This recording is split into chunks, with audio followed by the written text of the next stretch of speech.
Alors Alan, est-ce que tu peux te présenter? Eh bien, je m'appelle Alan Roura, j'ai 31 ans et je suis suisse, originaire de Genève. Alors tu es navigateur, tu es marin, tu es très jeune, c'est déjà ton troisième Vendée Globe qui arrive. Est-ce que tu peux nous raconter ta découverte de la voile? Tu as grandi sur un bateau. Moi, j'ai passé toute mon enfance sur un bateau. À l'âge de 2 ans, mes parents ont décidé de tout laisser ce qu'il y avait à terre pour aller vivre sur un bateau. Et donc, on a été la première famille à habiter sur le lac Léman. Et donc, par la suite, on a changé de bateau pour un voilier et on est parti en 2001 pour un voyage qui a duré 11 ans autour du monde. Donc j'ai passé toute mon enfance sur l'eau et l'école aussi. Jamais été scolarisé, donc ça a été l'école du bord, l'école de la vie et pour moi c'était logique de continuer sur la lancée maritime après toutes ces années passées sur un bateau en tant que enfant, adolescent, l'apprentissage de la mer. J'avais envie de percer, en tout cas d'évoluer là-dedans. Ouais. Il y a quand même une rencontre dans cette croisière familiale. À un moment, vous vous retrouvez à Lanzarote en 2001 au contact de la course au large, parce que jusqu'à là, c'était que de la croisière, et d'un coup, tu découvres ce volet sportif d'être en mer. En 2001, on arrive entre Lanzarote et la Graciosa, de souvenirs, et on est au milieu de la flotte des mini. Et pour moi, c'est la première fois que je vois des bateaux de course. Et là, je me rends compte qu'ils ont l'air vachement sympas, ces bateaux. Et le lendemain de notre arrivée, on va au port d'arrivée de la Mini Transat. Et là, je vois plein de marins avec des yeux mais plein d'étoiles qui sont en train de réaliser un rêve en fait. Et depuis ce jour-là, j'avais 8-9 ans, c'est resté gravé. C'est un jour, je ferai ce qu'ils sont en train de faire. Je ferai la Mini Transat et j'ai envie d'évoluer là-dedans parce que les bateaux sont dingues, les marins sont des grands fous. Euh, et ce qui est drôle aujourd'hui avec du recul, c'est que les marins de la Mini Transat qui m'ont fait rêver à l'époque, je cours contre certains aujourd'hui. Il y a Arnaud Boissière, il y a Yannick Bestaven et il y en a encore qui étaient sur cette course-là. Et je trouve joli d'être là avec eux ce coup-ci. Ouais, c'est ça, c'est Yannick Bestaven, à ce moment-là, gagne cette mini. C'est celui qui a gagné le dernier Vendée. Tu vas te retrouver finalement face à ton modèle. C'est pas la première fois, mais donc, du coup, tu t'es retrouvé à boucler la boucle et à te dire, bah ouais, j'y suis arrivé, quoi. Le chemin a été assez long pour arriver à me confronter à eux. Je suis passé par l'étape mini transat comme beaucoup de marins. Avant de me lancer dans la vraie grande course au large, je voulais déjà savoir si j'aimais en fait. Si j'aimais ça, si j'aimais passer du temps tout seul sur un bateau et puis performer, essayer d'être plus rapide que les autres. Et donc j'ai fait 2 années de préparation mini transat, plus la mini transat en 2013. C'est une transatlantique assez particulière. En fait, on a traversé de la Corogne jusqu'en Guadeloupe en direct, sans escale, donc c'était plutôt sympa. Et à l'arrivée de cette course, euh, moi j'avais un très vieux bateau, c'était un bateau en bois. Enfin, j'étais le ministre qu'on pouvait rencontrer dans les années 80, quoi. Voilà, je vivais dans ma bagnole, j'avais pas une thune, enfin, c'était vraiment à l'ancienne. Et à l'arrivée, je me suis dit, mais en fait, c'est trop bon, quoi. C'est trop bon, faut y retourner quoi. Et là, je me suis dit, ça y est, en fait, ta carrière, elle est pas écrite du tout, mais en tout cas, tu sais ce que tu veux faire demain, et maintenant, il faut se battre pour y arriver. Alors ensuite, il y aura du classe 40. À quel moment le Vendée Globe rentre dans ton plan de marche? Alors, en 2014, je participe à la Route du Rhum en classe 40, qui se termine assez rapidement, hein, une abandon après 12 ou 24 heures de course. Et dans la vie, c'est des rencontres, souvent. Et sur la Mini Transat 2013, je rencontre un Estonien, un mec épatant, étonnant, je sais pas comment on pourrait l'appeler, mais qui me dit en fait, j'ai un IMOCA en Estonie. Et il se trouve qu'en fait, c'était l'IMOCA avec lequel j'ai toujours rêvé de faire le Vendée Globe. Voilà. Super Migou, le premier bateau de Bernard Stamm, qui est une légende en Bretagne, qui est un bateau merveilleux, de génération 2000. Et donc, après la Route du Rhum 2014, donc en tout début 2015, on va voir ce bateau en Estonie. Donc, il est sous 1 mètre de neige, c'est une épave. Le bateau, il n'a pas navigué depuis 7 ans, c'est une horreur. Et il me dit, je te le loue, ça va être super et tout. Puis je dis, mais moi, j'ai pas de sous. Moi, oui, je rêve de ce bateau, mais moi, j'ai pas de sous. Et donc, bon, ça se fait pas. Je continue mon projet Classe 40 avec la Transat Jacques Vabre. Et puis, à 1 mois du départ de la Transat Jacques Vabre, il m'appelle et il me dit, écoute, Alan, le bateau, je te le laisse pour 1 euro. Voilà, prends le bateau, il est en Estonie, il faut venir le chercher. Et tu fais ton Vendée avec et tu me le rends à la fin. Là, j'ai réfléchi un petit peu, ça a dû durer un quart de seconde. J'ai dit, ok, banco, j'y vais.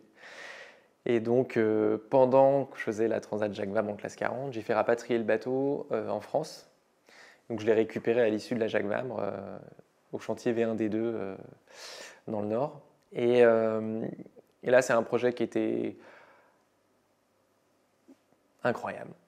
C'est le projet que je souhaite à tout le monde de vivre une fois dans sa vie parce que on n'a rien à perdre, on n'a rien à gagner non plus. Mais par contre, on a un rêve à réaliser en commun. Et donc, quand je récupère ce bateau, on est une bande de potes et on se dit, on y va, quoi. On bosse, nuit et jour s'il faut, on récupère le bateau, on le remet en état parce que c'est vraiment une épave. Et il faut se qualifier, il faut trouver des sponsors, il faut mettre le bateau à la jauge. Bref, c'est toute une. C'est long, c'est très très long. Et on y arrive en fait. En 11 mois, on prépare le bateau, on le remet nickel et c'est le Vendée Globe 2016. Quel regard tu portes sur ce jeune marin de 23 ans qui partait à l'assaut en Corto Maltese de cette édition-là? Je pense que je ne changerai rien. Quand on a préparé ce Vendée Globe, on l'a préparé on a préparé le bateau pour faire un tour du monde. On s'est dit la performance, ça n'a pas d'importance. L'objectif, c'est de faire le tour. Et si on a à faire le tour, la place, elle sera là. Parce que je compte pas finir dernier, je compte courir. Ça reste une course, mais il faut que le bateau il soit hyper fiable. Et donc, on a tout le budget qu'on a eu, on a tout mis dans le bateau. Le bateau était vraiment propre et prêt au départ. Et souvent, on m'a collé l'étiquette du plus jeune parce qu'effectivement, j'étais le plus jeune partant. Et moi, ça m'a fait plus de peine que de bien, en fait, d'avoir cette étiquette-là parce que j'ai jamais fait le Vendée Globe 2016 pour ça. C'est que c'est un concours de circonstances qui a fait que j'ai pu avoir le bateau et puis lancer tout le projet. Et c'est jeune, c'est très jeune pour faire un Vendée Globe. Ça demande beaucoup d'énergie, beaucoup de, c'est des efforts, c'est du temps, c'est des sacrifices. Mais je ne changerai absolument rien parce que ça restera la plus belle course humaine que j'ai faite. J'ai pris tellement de plaisir, j'ai eu tellement de galères, tellement de bonheur que c'est... En fait, quand tu pars pour ton premier Vendée Globe, tu sais pas ce qui se passe, tu sais pas vraiment où tu vas, tu pars dans l'inconnu parce qu'au final, même si tu l'as déjà fait une fois, ça restera toujours une inconnue. Mais là, il y a cet aspect de t'as aucune pression. Les autres marins, ils te regardent même pas parce que ils savent même pas si tu as ta place en fait ici. Donc tu as tout à créer, mais tu le crées sans te mettre de pression. Et c'est magique. C'est magique parce que tu te sens vraiment seul du début à la fin. Et c'est là où moi j'ai vraiment pris beaucoup de plaisir, c'est tu navigues pour toi, sur ton bateau, le bateau de tes rêves, et tu kiffes. Et moi c'était... Je savais que si j'arrivais à passer le Brésil, je faisais le tour. Voilà. Si le bateau était en bon état, j'avais plus trop de... J'avais encore plein d'interrogations, mais je savais que j'étais capable de le faire. Mon bateau aussi. Donc il fallait juste naviguer proprement en bon marin, quoi. Et tu dis d'ailleurs, je suis parti en marin, mais je suis revenu en compétiteur. En fait, sur le Vendée Globe, il y a eu pas mal d'avaries dans la flotte, il s'est passé beaucoup de choses en 2016. Et puis, moi le premier d'ailleurs, parce que le long du Brésil, au niveau du Cap-Vert, j'ai des soucis d'antenne satellitaire, donc j'ai perdu beaucoup de temps. Et j'ai pris une option pour essayer de recoller la flotte, ce qui a plutôt bien marché. Et je me suis retrouvé assez vite en fait dans le paquet, pas le bon paquet, parce que les bons étaient très loin devant, mais le paquet des bateaux de génération plus récente, de génération 2007. Et en fait, on était 5-6 à se tirer la bourre. Et pour moi, il y avait j'avais pas ma place là en fait, je devais être bien plus loin derrière et j'ai vraiment pris goût à naviguer avec ces bateaux-là en me disant ben si avec ton vieux bateau qui est peu optimisé, tu arrives à jouer avec eux, bah, qu'est-ce que ça peut donner avec un bateau plus performant quoi. Et j'étais avec Cali, avec Fabrice, avec Eric Bayon, enfin il y avait toute une clique quoi. Et même eux, ils me disaient mais qu'est-ce que tu fais là? Je sais pas, moi je navigue, je me pose pas trop de questions et j'y vais. Et c'est vrai qu'à l'arrivée, j'étais très content de ma place, mais je savais que je pouvais encore gagner 2 places. Et j'ai pas réussi. Du coup, en franchissant la ligne, il y avait le plaisir d'avoir accompli voilà, ce Vendée Globe, mais bah, il faut que j'y retourne, quoi. Il faut que j'y retourne parce que je sais que je peux mieux faire et que j'ai appris plein de choses et que je sais que je suis un compétiteur parce que le classement ne me satisfait pas en fait. Donc je suis plus un aventurier. J'ai envie de performer, quoi. Et alors c'est ça, le Vendée Globe, c'est fait pour tout le monde. Il y a à la fois des profils d'aventuriers, à la fois des profils très sportifs. Aujourd'hui, on dirait même des ingénieurs sportifs parce que les bateaux sont complexifiés. Pour autant, toi, ça t'a donné envie effectivement de rentrer dans cette deuxième catégorie assez vite et de te relancer dans un projet Vendée pour 2020. Et là, ça se passe plutôt pas mal aussi, puisque tu arrives déjà à le boucler en 17e place. C'est dans la suite logique pour toi? Bah, le Vendée 2020, on a une super préparation, un très bon bateau. C'est une course, il y a eu des. Enfin, c'est une course. C'est une préparation, il y a eu des hauts et des bas dans la performance. Et je fais une très belle route du Rhum avec le bateau juste avant. Euh, je claque le record de l'Atlantique l'année avant le Vendée Globe. Je pars en me disant, bon, je connais très bien mon bateau, on l'a modifié, on a mis des petits foils. C'est un bateau il est très hybride, mais c'est un bon bateau. Et en fait, il m'arrive une avarie qui est une des plus embêtantes parce que clairement, on ne peut rien faire avec la force des bras, c'est très compliqué. J'ai le système de quille qui décide de ne plus fonctionner. Donc en fait, ma quille, elle est bloquée au centre, ou elle bouge toute seule en navigation. Donc premièrement, c'est dangereux parce que tous les écrous de quille se dévissent, donc il faut les resserrer tous les jours. Et puis en performance, c'est vraiment pas bon, quoi. Donc ça arrive assez tôt en fait. Je ne suis pas encore rentré dans l'Indien que ça arrive. J'arrive à maintenir à peu près le truc et arriver dans le Pacifique, c'est catastrophique. Et donc je perds des places, je vois tout le monde qui me dépasse et en fait je me morfonds dans une espèce de spirale infernale de est-ce que je pousse la barre et je m'arrête ou est-ce que je vais au bout du truc parce que là c'est une souffrance. Et en fait, j'arrive à trouver un peu comment le bateau fonctionne à allure réduite et à continuer en fait la course et essayer d'arrêter de me faire dépasser. Et je retrouve du plaisir en fait sur la remontée de l'Atlantique à faire naviguer mon bateau comme ça. C'est des petites phases, c'est des souvenirs. C'est un Vendée Globe qui a été dur pour moi mentalement. Après, j'ai passé 3 jours avec Jérémy Bayou par exemple, on était bord à bord. C'est des moments où bah, tu dis je suis encore dans le match dans un sens parce qu'en vitesse j'arrive à le tenir un petit peu, mais c'est dur. Et en fait, je ne peux pas m'arrêter là, quoi. Donc le Vendée Globe, je passe la ligne d'arrivée avec la fierté d'avoir bouclé le deuxième, mais la grosse déception du classement et du temps de course, c'était pas ce que j'espérais. Surtout devant, il y avait un vrai groupe où ils arrivent à quelques heures d'écart et tu te dis, mais avec mon bateau, j'aurais dû être dans ce groupe-là, quoi. Et je me dis, il faut que j'y retourne, quoi. En fait, c'est un peu le problème du Vendée Globe, c'est que t'en finis un et puis tu te dis, bon, bah, faut que j'y retourne, quoi. Et c'est à chaque fois pareil, quoi. On a envie de mieux faire, on a envie de comprendre. Je sais pas ce qu'on cherche à comprendre, mais il y a un truc, quoi. Il y a un truc que seuls ceux qui ont fait et fini, je pense, le Vendée Globe, peuvent comprendre, en fait, ce qui se passe dans nos têtes. C'est pas... Faudrait un livre, je sais pas comment le décrire, mais cette solitude, cette adrénaline constante, où tu dois te surpasser constamment dans les moments durs comme dans les bons moments. Tu ne peux pas te relâcher, quoi. Et on est sur des bateaux aujourd'hui qui sont très rapides, très compliqués à faire marcher aussi, qui demandent beaucoup d'énergie. Et donc, ouais, c'est devenu un vrai sport. Il y a le côté aventure toujours forcément, parce qu'on fait un tour du monde à la voile, mais il y a cet aspect performance où s'il faut changer 5 fois de voile dans la journée, bah, il faut le faire. Et ça demande beaucoup de préparation. Mais c'est un peu comme une drogue en fait.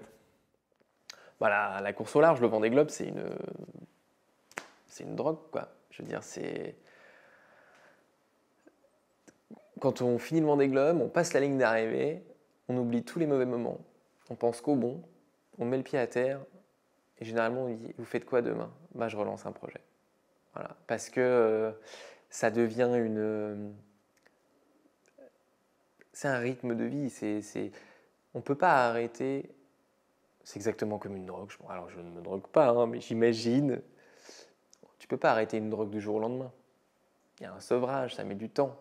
Là, tu as passé 4 ans à te droguer à fond pour te préparer à faire ton Vendée Globe. Tu prends un shot monstrueux pendant le Vendée Globe. Et le lendemain, on te dit, tu fais quoi? Bah, forcément, je continue, c'est trop bon.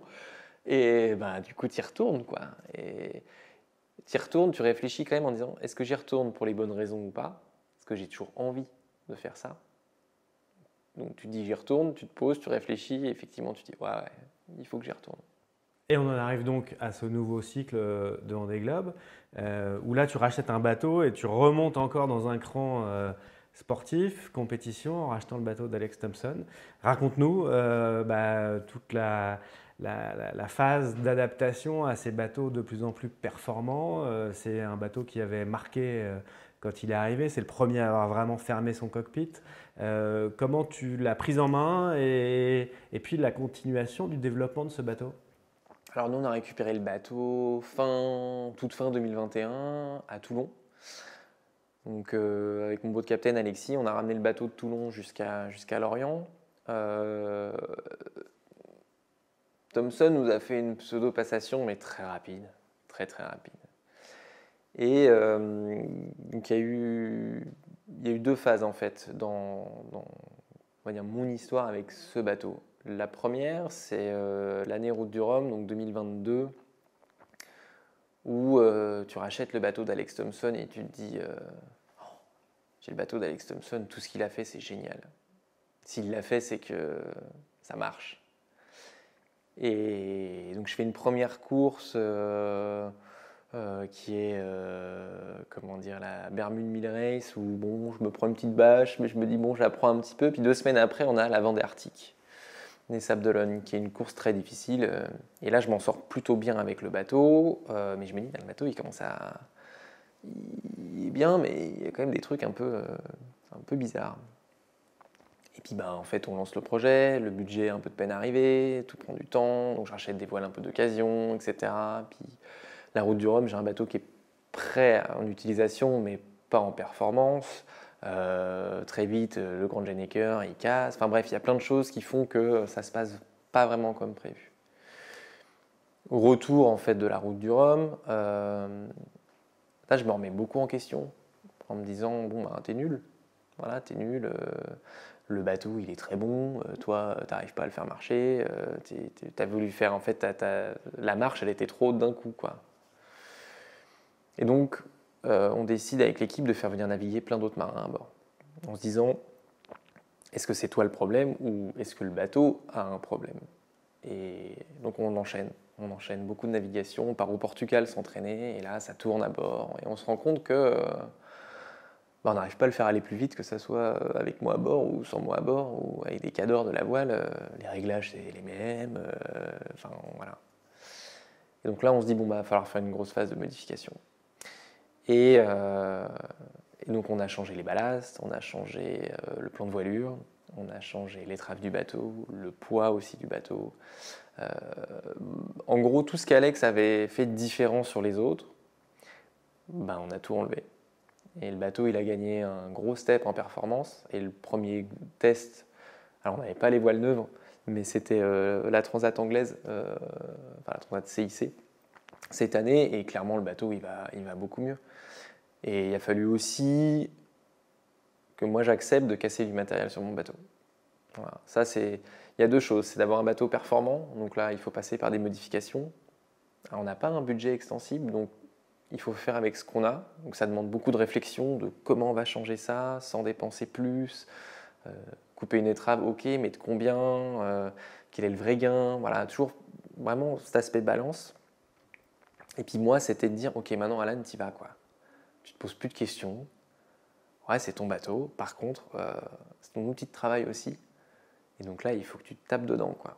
Il faut que tu ailles voir jusqu'à où tu peux y aller. Et j'ai commencé à casser mon bateau. Donc je commence à connaître la limite du bateau, ce qui est bien.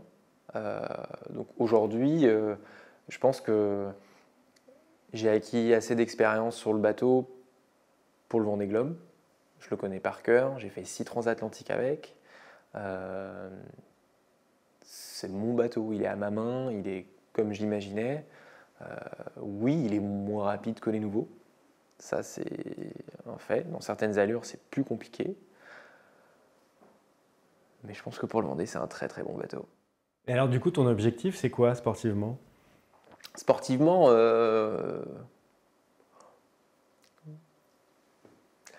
on part tous avec une idée en tête sur un Vendée Globe. On a tous envie de gagner. On a tous envie. C'est une course. Alors après, on gagne dans quelle division on gagne? Le Vendée Globe, il y a un peu 3 divisions dans la flotte. Aujourd'hui, quand j'ai commencé en IMOCA, j'étais dans la 3e. Après, je suis passé que de la 2e, milieu. Là, avec ce nouveau bateau, j'ai réussi à être en tête, entre guillemets, de la 2e division. Et là, cette année, je rentre dans la queue de la 1re division. Donc, on sait que ça a bien marché, les performances, enfin les modifications. Donc, quel est l'objectif d'un Vendée Globe? Bon, c'est de jouer avec les bons et puis de gratter le plus de place possible. Moi, j'y vais pour faire un joli truc. Après, c'est un Vendée Globe, quoi. Tout peut arriver. Donc, mon objectif, c'est de naviguer en prenant du plaisir à fond, parce que c'est comme ça que je navigue le mieux. Faire le moins d'erreurs possible. Et la place, elle suivra, parce que c'est long, un Vendée Globe. Il peut se passer beaucoup, beaucoup de choses. Donc, dire dans le top 10, oui, je rêverais d'être dans le top 10, je rêverais d'être dans le top 5. C'est un Vendée Globe, voilà. Mais j'y vais pour être dans le top 5 dans ma tête. Si j'atteins le top 10, c'est super. C'est dur de donner un objectif. Alors, tu le dis, un Vendée Globe, c'est long, c'est dur, c'est vraiment une aventure ultime. Quelle leçon tu as tiré de tes 2 premières éditions pour ta préparation, toi, en tant que marin, a fortiori sur des bateaux qui sont de plus en plus durs humainement, en termes de gestion de l'humain, sommeil, récup, nourriture, vie à bord, ergonomie. Est-ce que tu peux nous dresser un peu le tableau de ce que toi tu as fait pour digérer au mieux ce qui t'attend? Les deux Vendée Globe, déjà les 2 premiers ont été très différents en termes de préparation. Le premier, j'avais 0 préparation, que ce soit mentale ou physique. Le deuxième, ça a commencé à être bien plus sérieux. Et là, le troisième, on est sur une préparation plus peaufinée, on va dire. Physiquement, c'est important de tenir la cadence, ça c'est sûr. Ces bateaux sont très difficiles. Et quelque chose qu'on oublie aussi, c'est que on vieillit tous. Alors j'ai 31 ans, oui, mais ça fait 10 ans que je fais de la course au large matin, midi et soir, et que en fait, je sens que mon corps, il prend. Et donc, j'ai commencé par me réparer moi un petit peu là, ces dernières années. Et puis, il y a toute la préparation météorologique, mentale, physique, nutrition, j'arrive pas. Parce que nutrition, j'ai ma nutrition en tête depuis toujours et je prends toujours pas les mêmes choses, mais je sais ce que j'ai besoin. Sommeil, je sais ce que j'ai besoin en termes de temps. Par contre, ça a permis de faire vachement évoluer le bateau en fait. Là, toutes ces transatlantiques, j'ai testé différents endroits pour me reposer, pour travailler sur l'ordinateur, etc. Et me dire en fait, je fais pas un Vendée comme ça va pas, c'est pas possible, c'est joli, c'est un très bon bateau de salon nautique, c'est joli, voilà, sous un hangar à plat, c'est très joli. Par contre, en navigation, il va falloir un peu plus de confort. Et ce qui a beaucoup changé, en fait, c'est l'aspect confort. Et donc, dans le détail? Dans le détail, il y a un poste table à carte de travail qui a été entièrement refait en siège baquet, donc qui me permet de travailler d'un bord sur l'autre et qui n'est plus le même siège en fait que pour dormir. Donc on a créé un lit en fait à l'intérieur du bateau qui n'est pas sur cadran, mais en fait qui permet de créer un dossier facilement pour contrer la gîte, pour avoir 2 endroits vraiment distincts. Pareil sur l'ergonomie à bord, il y a des mains courantes partout, les sacs de rangement, etc. Tout a été retravaillé pour en fait avoir un bateau qui soit sécurisant. Donc, quand c'est sécurisant, on ne se blesse pas. Donc déjà physiquement, c'est plus facile. Quand on porte les voiles, des systèmes pour que ça coulisse mieux dans le bateau, etc. C'est plein de petites choses, mais moi je ne suis pas un gros gabarit. Porter une voile sur le dos, non. Voilà, ça fait mon poids, donc non. Donc il me fallait des petites astuces. Et ce qui est chouette, c'est que ma première équipe en 2016, c'est toujours la même aujourd'hui. Elle a évolué, mais ils connaissent très bien ma manière de naviguer et ils ont évolué en même temps que moi avec mes bateaux. Et en fait, je pense que c'est ça qui a beaucoup changé aussi dans notre préparation, c'est que on se connaît tous tellement bien qu'on sait exactement ce qu'il faut pour le bateau et le bonhomme. Et c'est ça le vrai changement. Quand on change d'équipe tout le temps, on repart un peu d'une feuille blanche. Que là, on sait qu'Alan, s'il n'a pas sa cuisine là, ça va pas le faire, quoi. Et voilà, ou son petit truc, son machin. J'ai besoin de confort pour vraiment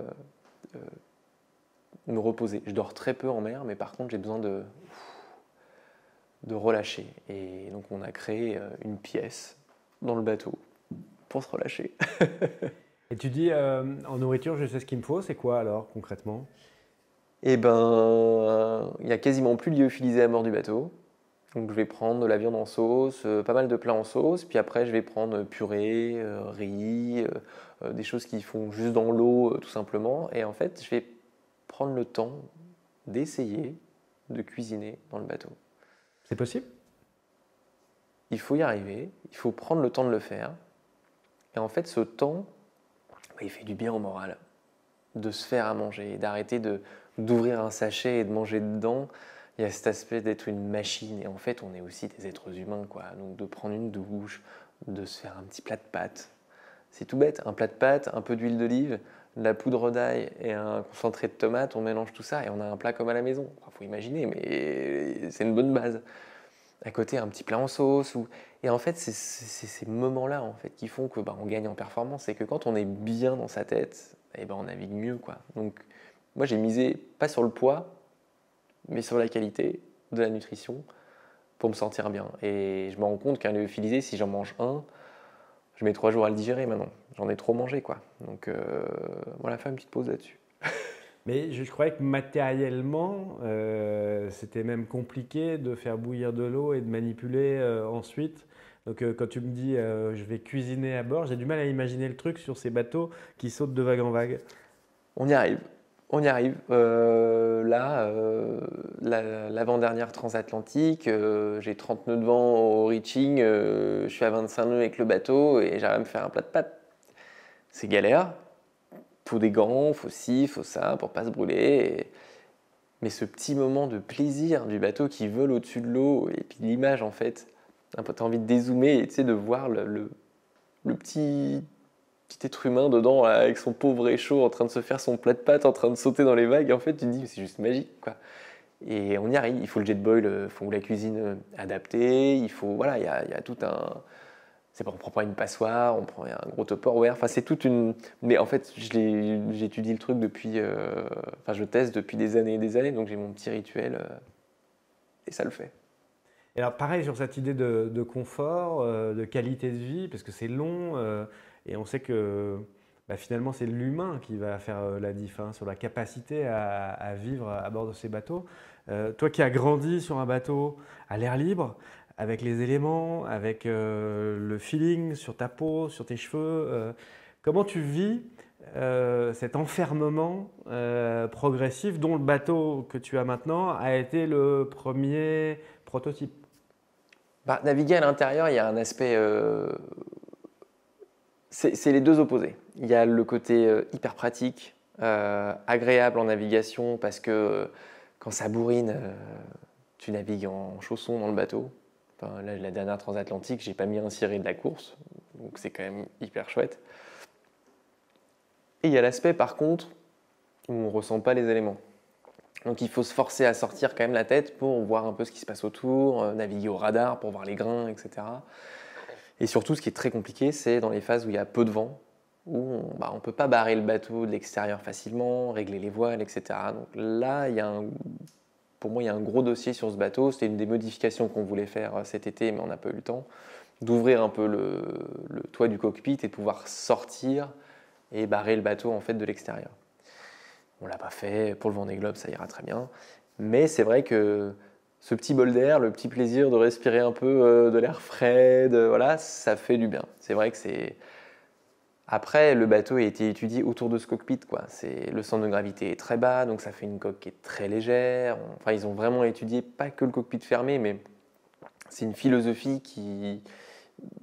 Ouais, vraiment, le bateau a été dessiné autour de ça, quoi. Et donc, c'est très bien fait, c'est facile d'utilisation. C'est le bateau à manœuvrer le plus facile que j'ai eu jusqu'à là, alors qu'il y a des renvois de bout de partout, que c'est fluide, c'est simple, c'est efficace.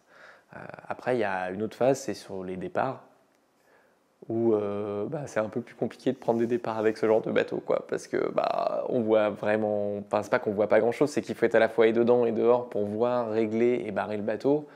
Donc il a fallu que je prenne confiance pour faire des beaux départs. Maintenant c'est bon, j'ai bien compris le truc, je connais les distances à la ligne de mon bateau, machin, c'est bon. Mais c'est des bateaux qui sont difficiles à manœuvrer et s'ils commencent à voler avant le départ, en fait nos vitesses elle est doublée, quoi. Donc faut être efficace. Donc cette dimension un peu claustrophobe dans un tambour de machine à laver pendant 3 mois, t'inquiète pas plus que ça? Ça m'inquiète pas plus que ça. On a du coup travaillé le confort aussi pour se sentir mieux à l'intérieur. On a remis beaucoup de zones en blanc dans le bateau, parce qu'il y avait 0 blanc dans le bateau, tout était carbone verni, donc c'est très joli, hein, mais par contre, pour le moral, c'est pas ce qui est le plus agréable. Et déjà, ça fait beaucoup de bien. Non, ça me fait pas peur. Quand on calcule sur un Vendée Globe, je crois que c'est 85% du temps, les marins sont à l'intérieur de leur bateau. Donc au final, ça sera que 15% de plus, c'est pas très grave. Alors ce Vendée Globe, raconte-nous, c'est la 10e édition, ce que toi ça t'a évoqué à partir du moment où tu as commencé à pouvoir le suivre. Quelles sont les images, les souvenirs, les grands marins, les éditions qui t'ont marqué? Moi, l'édition qui m'a le plus marqué, je ne l'ai pas suivi à ce moment-là, mais je l'ai revécu après, c'était le Vendée 2001, quoi, 2000-2001. En fait,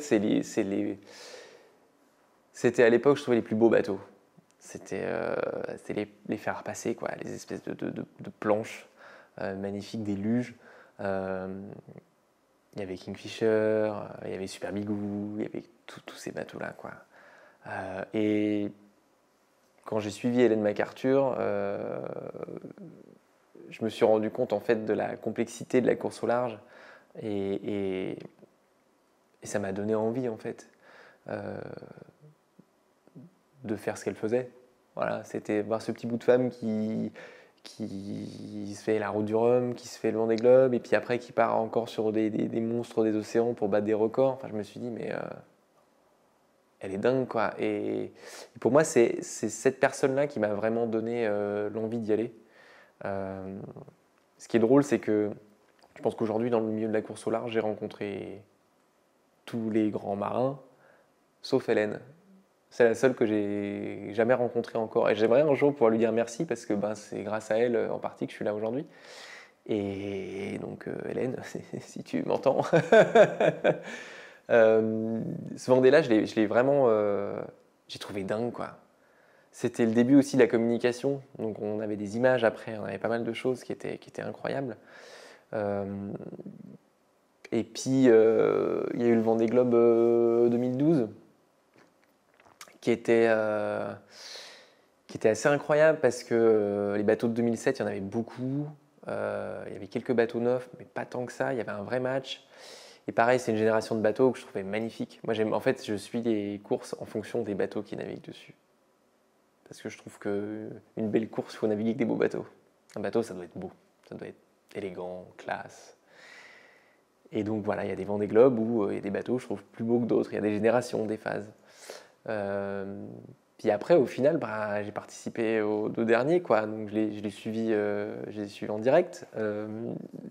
Mais du fait d'être sur l'eau toute ma jeunesse, on n'avait pas le suivi qu'on peut avoir chez soi, quoi. Donc les journaux, Internet, etc., c'était pas notre fort, quoi. Donc voilà, c'était quand on pouvait, quand on avait un cybercafé, j'allais chercher des images, quoi. Et voilà, j'ai gratté en fait à chercher l'information. Elle n'est pas tombée comme aujourd'hui où tu ouvres une page Internet et t'as tout, quoi. Voilà. Donc ça m'a fait rêver, ouais. Je pense que le Vendée 2000, c'était incroyable. En 2024, je trouve qu'on a les deux extrêmes dans les bateaux. On a des bateaux qui sont magnifiques et on a des bateaux qui sont pas très beaux. J'ai jamais été un grand fan des SCO. Ces avant-ronds, je trouve pas ça très joli, mais c'est mon avis. Par contre, ça marche. Voilà. Je suis assez fan du bateau de Johan Richaume. Je trouve que c'est un bateau qui est typiquement ce que j'aurais pu pas construire, parce que c'est pas moi, j'aurais pas construit moi ni dessiné, mais dans la philosophie, je trouve que je serais parti plutôt là-dessus. Ses lignes, ses courbes, c'est un beau bateau. Celui de Thomas, c'est pareil. Hein. Enfin, ces sister ships, c'est vraiment des beaux bateaux. Après, il y a des bateaux qui, je trouve, font lourd d'aspect sur l'eau. Après, le plus beau, c'est le mien. Voilà, donc forcément, ça serait un beau Vendée, j'ai le plus beau bateau. On termine par une question sur la Suisse, parce que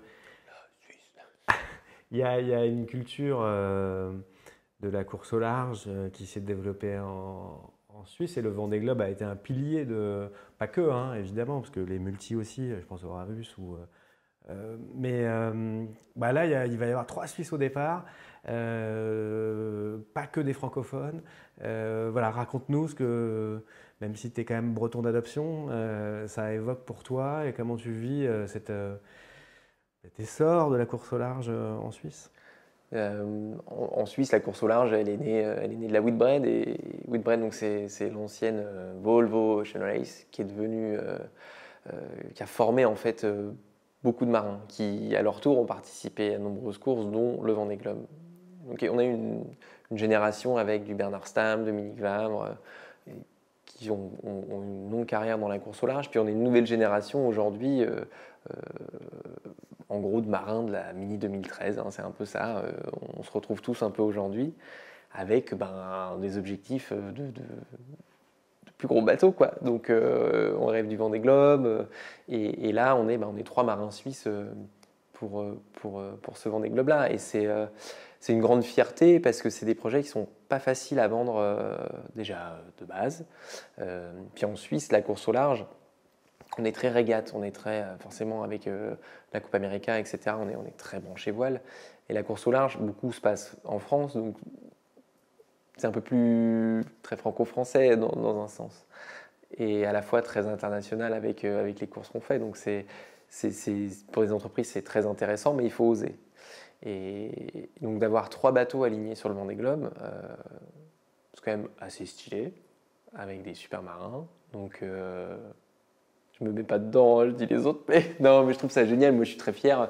Justine, on a fait la Mini Transat en 2013 ensemble. C'est super de se retrouver là aujourd'hui, et puis il y aura du match, donc ça c'est chouette. Franchement, je pensais pas qu'un jour on arrive à aligner autant de Suisses sur le départ. C'est la nationalité, sauf française, la plus représentée sur le Vendée Globe, donc quand même, quoi. J'espère qu'il y aura la fête au village. Merci beaucoup.